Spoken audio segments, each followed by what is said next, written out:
চন্দনে পরিয়ে সাজিয়ে রাখবো আর ওই শাখার বদলে স্বর্ণ কঙ্কন দুই হস্তে পরাবো। দাদা আজ তোমাদের কথা শুনে অবাক হয়ে যাই। কেন রে, কেন আমাদের কথা শুনে তুই অবাক হলি? এত তুমি তো বলেছিলে দাদা নারীদের ভগবান হলো নারীর স্বামী।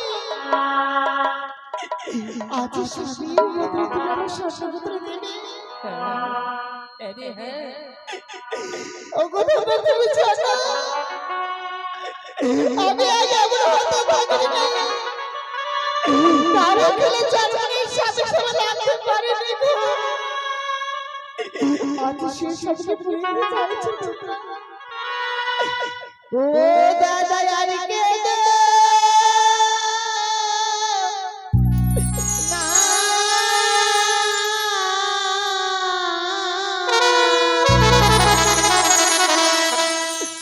ঘরে ফিরে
অনেক বড় হয়ে গেছে, সে বুঝতে শিখে গেছে, তাই তো স্বামী ছাড়া কিছু বোঝে না।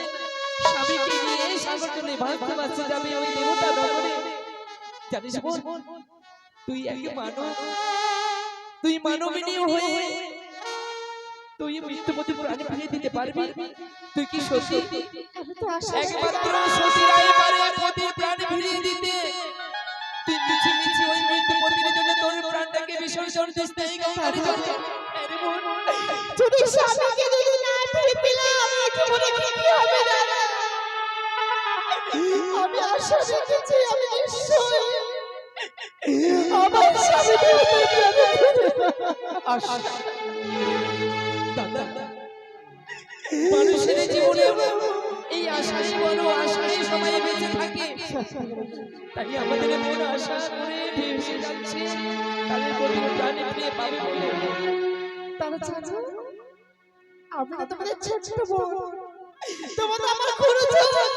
ওগো, তোমরা যদি পারো একটিবার প্রাণ ভরে আশীর্বাদ দিতে, নিশ্চয়ই আমি তোমাদের প্রাণ ফিরে পাবো। তার আগে শোন, এই দাগে মেলানি পাই দিয়ে পাঠিয়েছে মা জননী। ওগো দাদা না, বোনে যখন ফিরে যাবে না, আমরা এই মেলানি দুই ভাই মিলে বোনকে খাইয়ে দিয়ে আমরা তাকে আশীর্বাদ করে তাকে আমরা বিদায় দেব। বলো দাদা, তুমি একবার বলো। দাদা, এই যে মায়ের দাদা এই মিষ্টি মিষ্টি খেয়ে আবার না দাদা, তোমরা ক্ষমা করো না। আমি খেতে পারবো না দাদা। মা জননী এমন কি অপরাধ করেছে যে মায়ের দাদা অপরাধী নয় দাদা, অপরাধী নয়। আমি করেছি এক দূষণ প্রতিজ্ঞা। আমার সাথে রাসন খেতে চেয়েছি, আমি খাওয়াতে পারিনি গো। তাই প্রতিজ্ঞা করেছি যতদিন আমার স্বামীকে না খাওয়াবো আমি জল গ্রহণ করবো না দাদা। আমি জল গ্রহণ করবো না। এই মায়ের দাদা মিষ্টি আমরা ঘুরে নিয়ে যাব না। এই কি দেখছেন এই দাদা দেখো যে বিরতি দেখা যায়, ওই বেগুন চাচাকে রেখে দাও। যেদিন স্বামী দেবতাকে ফিরে নিয়ে আসবো, সর্বদা তুলে দিয়ে আমি গ্রহণ করবো না। আমি কথা দিলাম, আমি কথা দিলাম।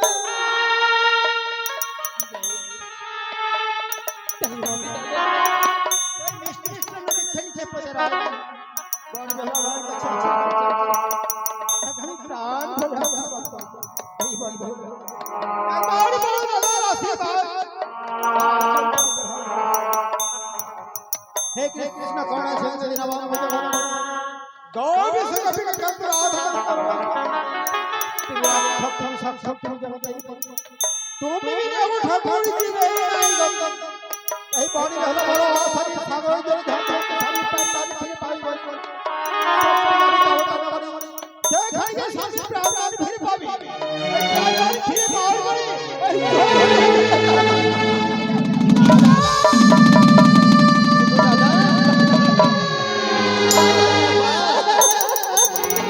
তুমি এমন পাষাণ হতে পারলে না। একবার তো আমাদের আদরের বোনকে আশীর্বাদ না করে তুমি অভিশাপ করলে। তুই আমাকে ভুল বলছিস আজ আমার অভিশাপ আমি প্রাণ দাদা গো, ওই চৌকির ঝাল আমার বিশ্বাস আছে, মনে মনে বলতে তুলে নিয়েছি দাদা। ছোটা, তুই পারবে না, তুই আমার প্রাণ ভরে আশীর্বাদ দিতে পারবে না। দাও না দাদা, তুমি একটিবার প্রাণ ভরে আমাকে আশীর্বাদ। আমি যেন আমার স্বামীর প্রাণ ফিরে পাই।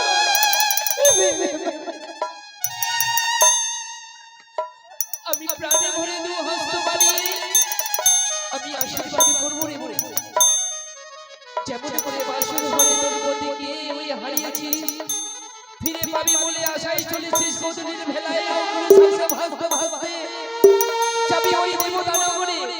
দেবতা নগরে গিয়ে উচিত বিচার করে স্বামীর প্রাণ ফিরিয়ে আবার দেশে ফিরে আসতে পারি। এই আশীর্বাদ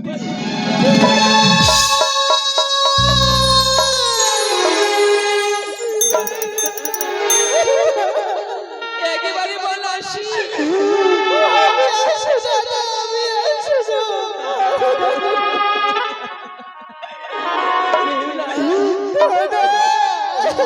বেহুলা ও দাদা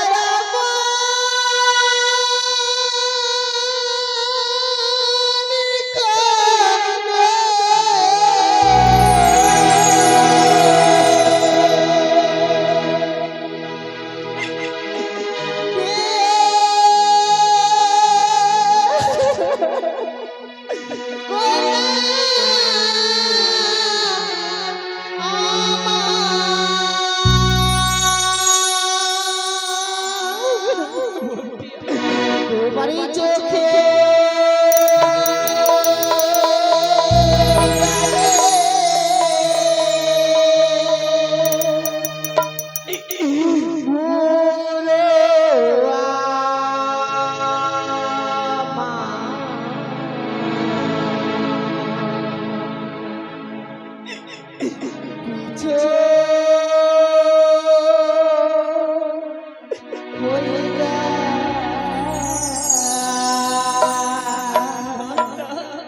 তোমারই চোখে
চলে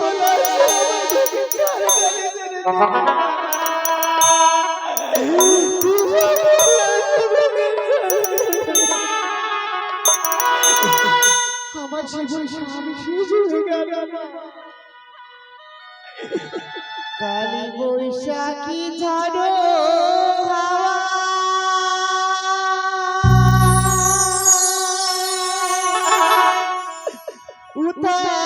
উতালি পাতাল নদী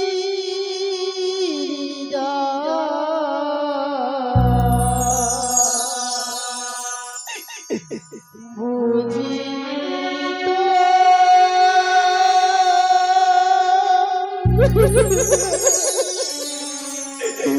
সে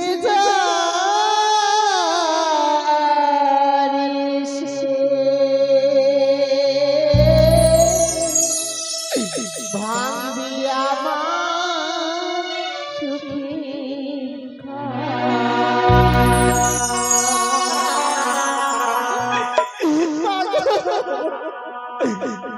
বুঝিনি তো সে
এর নাম আর কি আছে শেষ কাকা।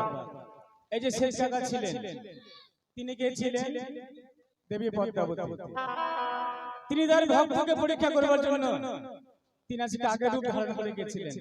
যে দেখি তো ভক্ত, তাকে আমি এত কষ্ট দিয়েছি, জ্বালা দিয়েছি, যন্ত্রণা দিয়েছি, শুধু তাই নয় আমি তার যে আপন লোক তার স্বামীকে আমি কেড়ে নিয়েছি, দেখি তো সে আমার নাম স্মরণে রাখে কিনা। যেমন ভক্ত কি বলেছিল, ভগবান কৃষ্ণ মহাভারতের মধ্যে লিখে রয়েছে, হ্যাঁ, যে ভক্ত বড়, ভক্ত থেকে ভক্তের চরণ ধরি আরো বড়। তাই তার মা বেহুলাকে তার দুটো দাদা ফিরে নিয়ে এসেছিল, তারা গেলেন না। বললো, দাদা গো, তোমরা আমায় যত বোঝাও না কেন, যত কিছু বলো না কেন, আমি আজকে যার জন্য ধরাধামে এসেছি সে আমার কাছে নেই। তাই আমি আমার স্বামীর ছাড়া কিছু বোঝাও না। তাই কি করলেন, দাদাদের কাছে চাইলেন আশীর্বাদ। এই আশীর্বাদ নেবার তো দূরের কথা, তাকে অভিশাপ নিতে হলো। তাকে এমন অভিশাপ ছিল তার দাদা, যে বন্ধু তুই তোর স্বামী যখন ফিরে আসবি আমাদের দেশে, তখন সে যোগনীর বেশি আসবে। তাই কি করেছে, তাই দেবী এই যে মা বেহুলার অভিশাপ, একে তার পূর্বে একটি অভিশাপ পেয়েছে কার কাছে, তার শ্বশুর মশাইয়ের কাছে। বলেছিল, বৌমা আমার যেমন ঘরে রয়েছে আমার 6টি পুত্রবধূ, তুমি যদি তাদের মাঝে থাকো তাহলে আমি জানবো যে আমার লক্ষায় বেঁচে রয়েছে। তাই সেখানেও তাকে ওই আশীর্বাদ দেন, অভিশাপ দিয়েছিলেন। তাই এই স্বামী হারা সুখ আর অভিশাপ নিয়ে আজকে মা বেহুলা যিনি অকুল সাগরে ভাসছেন। তাই কেমন ভাবে ভাসছে, আজ